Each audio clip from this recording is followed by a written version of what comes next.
Hello everyone and welcome back to the channel, and today I'm going to walk you through I'm going to answer the question, can we apply for both Rrb Ntpc graduate and undergraduate? You see, the Railway Recruitment Board Rrb non-technical popular categories Ntpc exam has specific eligibility criteria. The first criteria is education qualification. The Rrb Ntpc exam has different posts with varying educational qualifications, including graduate and undergraduate degrees. You also need to check the specific eligibility criteria for each post you are interested in applying for. Now, let's talk about applying for multiple posts here.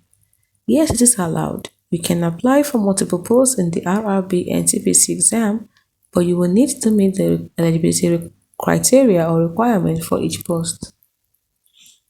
You see, each post may have different educational qualifications, age limits, and other requirements.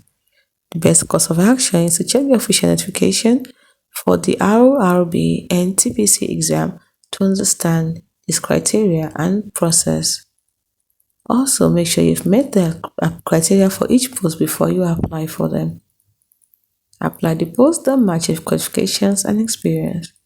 If you're interested in applying for both graduate and undergraduate posts in the Rrb Ntpc exam, ensure you meet the specific eligibility criteria for each post. Hope you find this video helpful. Do not forget to like and subscribe to the channel for more. Thanks for watching.